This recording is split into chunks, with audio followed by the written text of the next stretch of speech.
Kalanithi Sesha Rao America అధ్యక్షుడు ట్రంప్కి పిచ్చి లేసినట్టు కనిపిస్తూ ఉంది.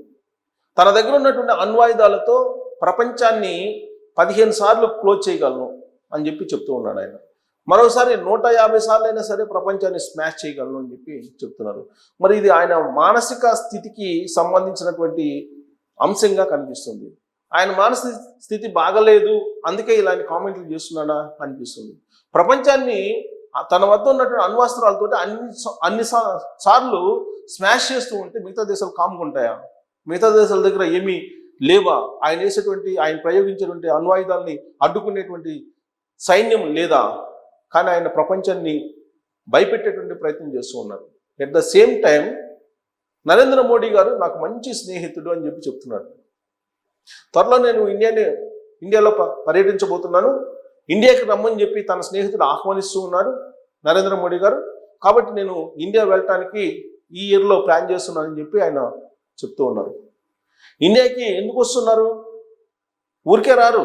ప్రపంచంలో అత్యంత పెద్ద మార్కెట్ ఇండియా అని చెప్పి అమెరికా భావిస్తుంది. అమెరికా అధ్యక్షుడు బేసిక్గా రియల్ ఎస్టేట్ వ్యాపారి. అతను వ్యవహార శైలి రియల్ ఎస్టేట్ చేసేటువంటి వాళ్ళ దుందుడుకుతనం, అలాంటి అగ్రెసివ్నెస్ అవన్నీ కనిపిస్తూ ఉంటాయి. ఇండియాని దోచేసుకోవాలి, ఇండియా పెద్ద మార్కెట్, నాసిరకంగా ఉన్నటువంటి వస్తువులన్నింటినీ కూడా ఇండియాకి డంప్ చేస్తే ఇండియాలో అమ్ముకోవచ్చు, ఇలాంటి భావన అమెరికాలో ఉంది, అమెరికా కంపెనీల్లో ఉంది, అమెరికా అధ్యక్షుడు ట్రంప్కు ఉంది. నాణ్యత లేనటువంటి వస్తువులను కూడా ఇండియాలో అమ్ముకోవచ్చు అనేటువంటి భావంతో అమెరికా ఉందనేది అంతర్జాతీయంగా ఉండేటువంటి నిపుణులు తరచూ చెప్తూ ఉంటారు. ఇంకా ఏ దేశంలో కూడా పనికిరానటువంటి వస్తువులను కూడా డంప్ చేసేసి అమెరికా నుంచి ఇండియాకి వాటిని అమెరికా వస్తువులు అని చెప్పేసి ఇక్కడ అమ్ముకోవచ్చు, భారతదేశం యొక్క సంపదను తీసుకెళ్ళిపోవచ్చు. ఇది ఆయన టాలెంట్. ఆయన చెప్తారు, నరేంద్ర మోడీ గారు చాలా మంచోళ్ళు, నాకు మంచి స్నేహితుడు, అందుకే నేను ఫోన్ చేయగానే రష్యా నుంచి ఆయిల్ కొనుగోలును తగ్గించేశారు.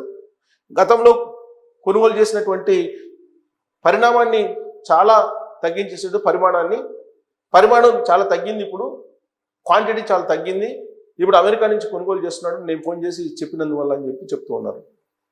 మరి నరేంద్ర మోడీ గారిని పదే పదే ఆయన డిగ్ చేస్తూ ఉన్నారు. ఒకవైపు ఏమో నాకు మంచి స్నేహితులు అంటారు, నరేంద్ర మోడీ గారు యుద్ధాన్ని నేను చెప్తాను ఆపేశానని చెప్పి ట్రంప్ చెప్తూ ఉన్నాడు. దాదాపుగా ఇప్పటికీ కొన్ని పదుల సంఖ్యలో పదుల వేదికల మీద చెప్పుంటారు, పదుల సంఖ్య వేదికల మీద చెప్పుంటాడు ఆయన. ఆపరేషన్ సింధూర్, పాకిస్తాన్ భారతదేశం మధ్య నేను ఆపాను అని చెప్పి చెప్తారు. ఈ మధ్య మళ్ళీ కొత్త పాట అందుకున్నారు. ఆపరేషన్ సింధూర్ సందర్భంగా 5 కాదు 8 యుద్ధ విమానాలు కూలిపోయినాయి అని చెప్తున్నారు. మరి ఆ యుద్ధ విమానాలు ఎవరు అనేది చెప్పట్లా. 5 నుంచి 8 యుద్ధ విమానాలు కూలిపోయినాయి. ఫస్ట్ ఏమో 5 కూలిపోయినాయి అన్నారు ఒవెల్ హౌస్లో, అక్కడ అమెరికాలో, వాషింగ్టన్ డీసీలో ఉండేది. ఇప్పుడేమో ఈ రీసెంట్గా 8 యుద్ధ విమానాలు కూలిపోయాయని చెప్పి చెప్తూ ఉన్నారు. అంటే అవి ఎవరికి కూలిపోయాయి? అసలు ఎవరు యుద్ధాన్ని ఆపేశారు? యుద్ధాన్ని ఆపమని ఎవరు చెప్పారు అని అంటే నేనే చెప్పాను యుద్ధాన్ని ఆపమని, నేను చెప్పబట్టే యుద్ధం ఆగిపోయిందని చెప్తున్నారు. మొత్తం ప్రపంచంలో 8 యుద్ధాలను ఆపేశాను, ఉక్రెయిన్ రష్యా యుద్ధాన్ని ఆపేస్తే కనుక నేను నేరుగా స్వర్గానికి వెళ్ళిపోతాను, స్వర్గం అంచుల్లో ఉన్నాను నేను, అంత యుద్ధాలను ఆపేసిన కారణంగా నాకు స్వర్గ ద్వారాలు తెరుచుకొని ఉన్నాయి, ఉక్రెయిన్ రష్యా యుద్ధం ఆపితే ఆ స్వర్గ ద్వారాల నుంచి స్వర్గంలో పడిపోతానని చెప్పి చెబుతున్నాడు ఆయన.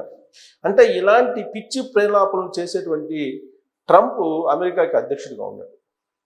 ఆయన తాజాగా తీసుకున్నటువంటి నిర్ణయం ఏంటంటే షుగరు, బీపీ, థైరాయిడ్, ఉపకాయం ఇలాంటివి ఉన్నవాళ్ళు మా దేశానికి అవసరం లేదు, వీసాలు మేము ఇవ్వము అని చెప్పి మార్గదర్శకాలు జారీ చేశారు. దీంతో ప్రపంచవ్యాప్తంగా ఉన్నటువంటి అమెరికన్ కాన్సులేట్కి అన్నిటికి కూడా ఇలాంటి మార్గదర్శకాలు వెళ్ళిపోయాయి.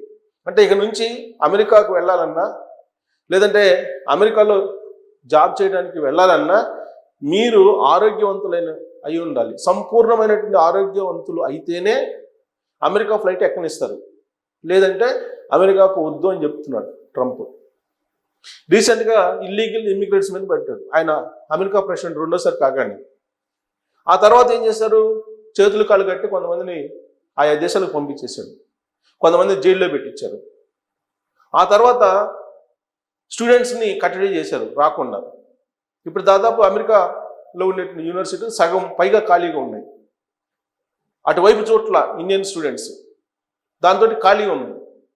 H1B వీసాదారుల్ని కట్టడి చేయాలనే ఉద్దేశంతో రకరకాల ప్రయత్నాలు చేస్తూ $1,00,000 ఫీజు అని చెప్పేసి అన్నాడు. H1B వీసాకు అప్లై చేయాలంటే ఎవరికి, అమెరికేతర దేశస్తులు ఎవరైనా సరే H1B వీసా అప్లై చేసుకోవాలంటే $1,00,000 అన్నారు. దీంతో అక్కడ ఉన్నటువంటి ఐటీ సమస్యలు లబోదిబోం అంటున్నాయి.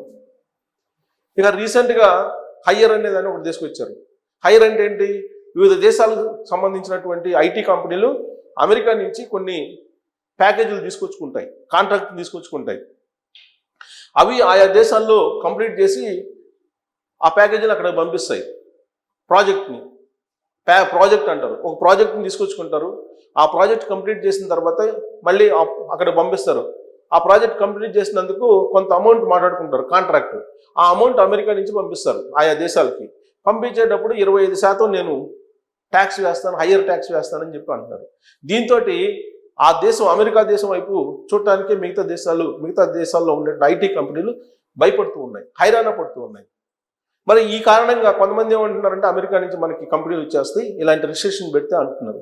అమెరికా నుంచి కంపెనీలు రావు, వచ్చే అవకాశం లేదు. ఎందుకంటే అమెరికా మీద డిపెండ్ ఉన్నాయి ప్రపంచ దేశాలన్నీ కూడా. 70% ఐటీ ప్రాజెక్ట్స్ అన్నీ కూడా అమెరికా నుంచే తీసుకోవాల్సిందే, కాంట్రాక్ట్ అవుట్సోర్సింగ్ తీసుకోవాలి.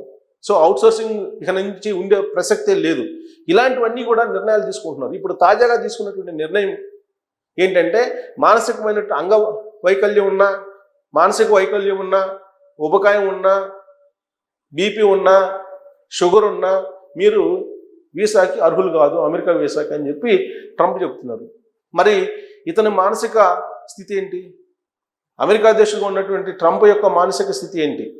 ట్రంప్ మానసిక స్థితి బాగుంటే తాను దలుచుకుంటే నా దగ్గర అణ్వాయుధాలు ఉన్నాయి, నేను 15 సార్లు ఈ ప్రపంచాన్ని స్మాష్ చేయగలనని చెప్తున్నాడు. మరికొన్నిసార్లు 150 సార్లు నేను ఈ ప్రపంచాన్ని స్మాష్ చేసే అంత అణ్వాయుధ సంపద నా దగ్గర ఉందని చెప్తున్నారు. మరి ఇతని మానసిక స్థితి సరిగ్గా ఉంటే ఈ విధమైనటువంటి కామెంట్స్ అమెరికా అధ్యక్షుడి హోదాలో ఎవరైనా చేస్తారా? చేసే అవకాశం ఉందా? ఆయన ఇలాంటి స్టేట్మెంట్లు ఇవ్వడం ద్వారా రష్యానో, చైనానో, భారతదేశానో లేదా ఇంకో దేశాన్నో భయపెట్టాలని చూస్తున్నారు. భయంతో ఏది కాదు, ఏది సాధించాలన్నా అభిమానం, ప్రేమతోటి సాధించగలము అనేది మన గ్రంథాలు చెప్తున్నాయి, వేదాలు చెప్తున్నాయి. కానీ ఆయన చదువులో ఆయన చదివింది వేరే. ఇప్పుడు ఆయన ఏమంటారు, అణ్వాస్త్రాలు మీరు తయారు చేయొద్దు అంటారు, రష్యాని, చైనాని మీరు తయారు చేయొద్దు అంటారు. కానీ మేము మాత్రం తయారు చేస్తామని చెప్పి చెప్తున్నాడు ఆయన. ఆ దేశంలో ఉండేటువంటి సైంటిస్టులకి మీరు అణ్వాయుధ ప్రయోగాలు స్టార్ట్ చేయండి అని చెప్పి ఆయన చెప్తున్నాడు. మరి ఇలాంటి పరిస్థితుల్లో 3వ ప్రపంచ యుద్ధానికి ఆయనే కాలు దూవుతున్నారా? లేదంటే అమెరికా దేశం లాగా అమెరికా దేశం కింద అన్ని దేశాలు ఉండాలని చెప్పి ఆయన కోరుకుంటున్నారా? ఇప్పుడు ఆయన ఏమంటున్నారు, న్యూయార్క్లో జహరాన్ గెలిచారు, డెమోక్రటిక్ సోషలిస్ట్ ఆయన గెలవగానే ఆయనకి చిర్రెత్తిపోతుంది ట్రంప్కి. రిపబ్లికన్స్ క్లోజ్ అయిపోయి అనే యాంగిల్లో అక్కడ అమెరికాలో ఉంది. ఇలాంటి సిచ్యువేషన్లో పిచ్చి ఇలాంటి స్టేట్మెంట్లు ఇస్తున్నారు. నేను ప్రపంచాన్ని స్మాష్ చేయగలను, నా దగ్గర అన్ని అణ్వాయుధాలు ఉన్నాయి, ఇలాంటివన్నీ చేస్తున్నారు. అంటే భయపడి చేయటమా, లేదంటే తన బలాన్ని ప్రపంచానికి చాటమా? ఏ కోణం ఆయన స్టేట్మెంట్లో కనిపిస్తుంది అనేది మీరు ట్రోల్ చేయవచ్చు. Thank you.